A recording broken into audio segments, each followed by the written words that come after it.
توضیح کرے گا، وضاحت کرے گا، کیونکہ معرفہ جو اسم ہوتا ہے اس میں عموم کا میننگ ہوتا ہے، اس میں عموم کا میننگ ہوتا ہے، اس لیے جب ہم عطف البیان لاتے ہیں اس سے اس کی مزید توضیح ہو جاتی ہے۔ اسی طرح نکرہ میں بھی عموم کا میننگ ہوتا ہے، لیکن معرفہ اور نکرہ میں یہ ڈفرنس ہوتی ہے کہ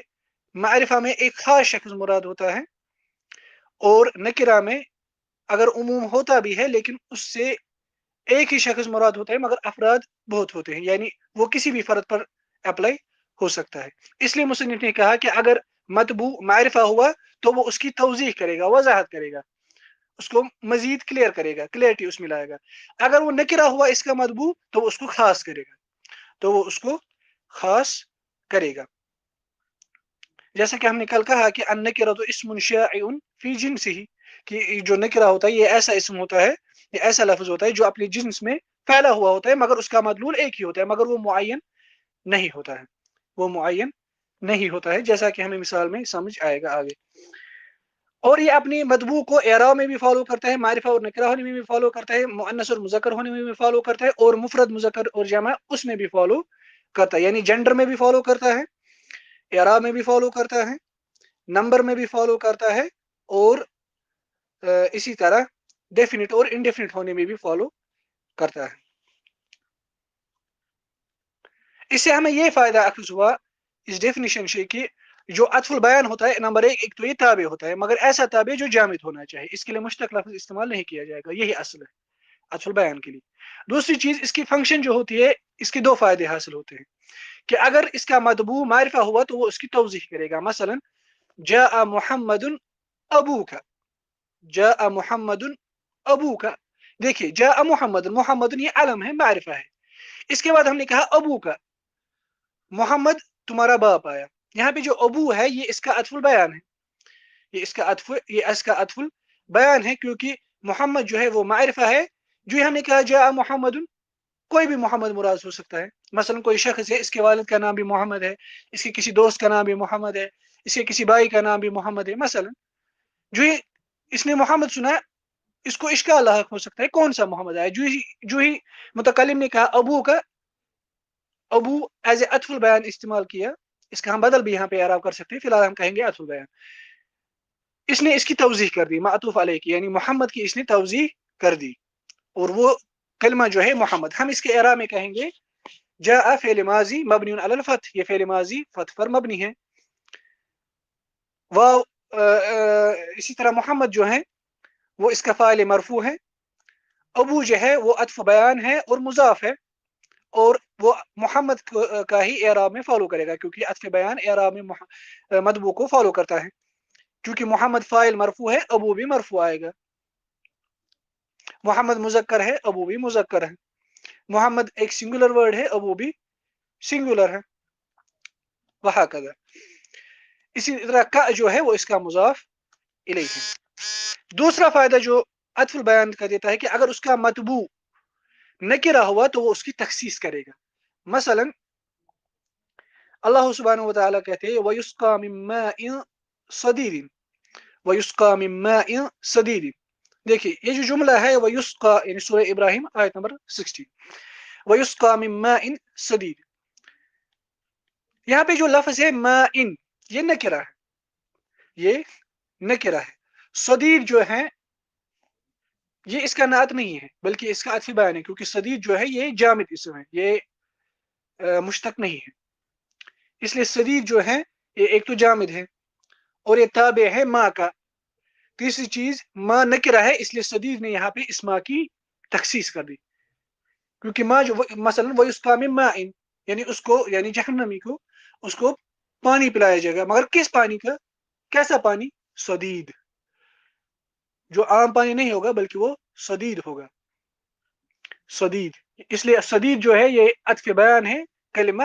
ماں پر، اس نے ماں کی تخصیص کر دی، کیونکہ ماں جو ہے یہ نکرہ اسم ہے، یہ تمام جنس میں پھیلا ہوا ہے، کوئی بھی پانی، مگر جو ہی ہم نے جو ہی اللہ تعالیٰ نے صدید کہا اس سے ماں کی جو ہے تخصیص ہو گئی، اس لیے ہم اس کے اعراب میں کہیں گے یسقا، یہ فعل مضارع مجہول کے صیغے پر ہے، اور اس میں جو نائب فاعل ہے وہ ہے ضمیر مستتر ہوا من، یہ حرف جر ہے، ما ان یہ اس کا مجرور ہے،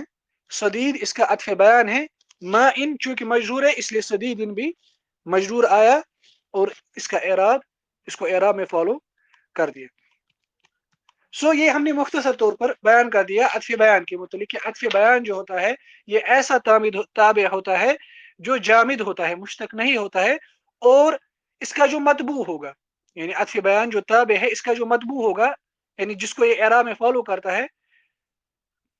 اگر وہ نکرہ ہوا وہ مطبوع تو اس کی وہ توضیح کرے گا، اگر وہ معرفہ ہوا تو وہ اس کی توضیح کرے گا، اگر وہ نکرہ ہوا تو وہ اس کی تخصیص کرے گا۔ اب ہم واپس لوٹتے ہیں جو اصل میں مصنف نے جس کے لیے یہ باب لایا ہے، وہ ہے عطف النسق، جس کی ہم نے ڈیفینیشن اس سے پہلے بیان کی، جیسا کہ مصنف بیان کرتے ہیں وحروف العطف عشرۃ۔ اس کے بعد جو ہی مصنف نے باب العطف کا یہ باب لایا، انہوں نے ڈائریکٹ یہ ذکر کیا کہ حروف العطف کون کون سے، بیان کیا کہ حروف العطف عشرۃ، کہ حروف العطف جو ہے وہ 10 ہے، حروف العطف جو ہے وہ 10 ہے۔ حروف العطف جو ہوتے ہیں یہ 2 قسم کے ہوتے ہیں، حروف العطف جو ہے یہ 2 قسم کے ہوتے ہیں۔ پہلا قسم ما يفيد الاشتراك بين المعطوف والمعطوف عليه في اللغة أي الإعراب والحكم أي المعنى۔ پہلی قسم کا عطف وہ ہوتا ہے جو اس چیز کا فائدہ دیتا ہے کہ جو معطوف اور معطوف علیہ یعنی تابع اور مطبوع ہے ان میں وہ 2 چیزوں میں اشتراک پیدا کر دیتا ہے، یعنی وہ 2 چیزوں کو، وہ معطوف اور معطوف علیہ کو 2 چیزوں میں شریک کر دیتا ہے، ایک تو اعراب میں اور دوسرا حکم میں، معنی ہے بمعنی میننگ میں، 2 چیزوں میں وہ معطوف اور معطوف علیہ کو شریک کر دیتا ہے، اعراب میں اور میننگ میں، اور وہ 7 حروف ہے، الواو والفاء ثم او ام اما حتی فی بعض مواضع، یعنی حتی کچھ جگہوں پر حرف عطف استعمال ہوتا ہے کیونکہ حتی کا دوسرا میننگ بھی ہوتا ہے، اور باقی جو رہے 3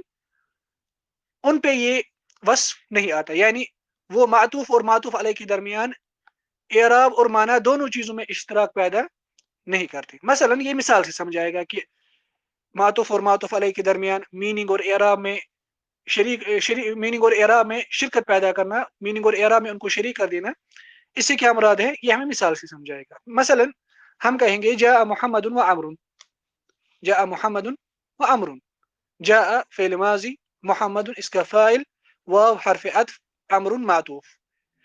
محمد معطوف علیہ، عمر معطوف۔ عمر جو ہے یہ معطوف علیہ محمد کو 2 چیزوں میں شرکت کرتا ہے، 2 چیزوں میں اس کا شریک ہے۔ نمبر 1 اعراب میں، کیونکہ ہم نے کہا چونکہ محمد فاعل مرفوع ہے اس لیے واو کے بعد ہم نے کہا امر، امر نے محمد کو فالو کیا ایک اعراب میں، وہ ہے یہاں پر رف، اور وہ معطوف بنا واو سے۔ دوسرا حکم میں یعنی معنی میں، وہ معنی کیا ہے یہاں پہ، وہ ہے جاء جو یہاں پہ حکم لگایا جاتا ہے محمد پر، یعنی محمد آیا، جو جاء میں جو میننگ ہے آنے کا، وہ دونوں کے لیے ہے، دونوں میں وہ شریک ہے، دونوں اس میں شریک ہے، محمد بھی اور عمر بھی، محمد بھی آیا اور عمر بھی آیا۔ اسی طرح باقی 6 حروف واو کی طرف فا ثم او ام اما حتی، یہ دونوں میننگ دیتے ہیں، یہ معطوف اور معطوف علیہ کے درمیان ان 2 چیزوں میں شرکت پیدا کر دیتے ہیں، میننگ میں اور اعراب میں۔ میننگ میں بھی معطوف اپنی معطوف علیہ کو اعراب فالو کرتا ہے، اور اعراب میں بھی وہ اپنی معطوف علیہ کو فالو کرتا ہے۔ دوسری قسم کا جو عطف ہے وہ ہے ما يفيد مشارکتا مع المعطوف علیہ فی اللغة فقط، یعنی اعراب، یعنی ایسا عطف جو اس چیز کا فائدہ دیتا ہے کہ جو معطوف ہے وہ معطوف علیہ کو مشارکت کرے گا صرف اعراب میں، میننگ میں نہیں، اور وہ 3 حروف ہے، بل، لا اور لیکن، جیسے کہ ہم آگے دیکھیں گے۔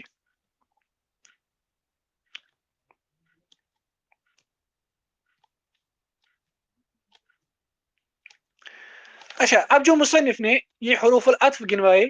الواو والفاء وثم واو وام واما وبل ولا ولكن وحتى في بعض المواضع، یہ جو 10 حروف ہے جس کو ہم نے کہا کہ یہ 2 قسم کے ہوتے ہیں۔ نمبر 1 7 حروف ایسے جو میننگ اور اعراب دونوں میں شرکت کرتے ہیں، دوسرا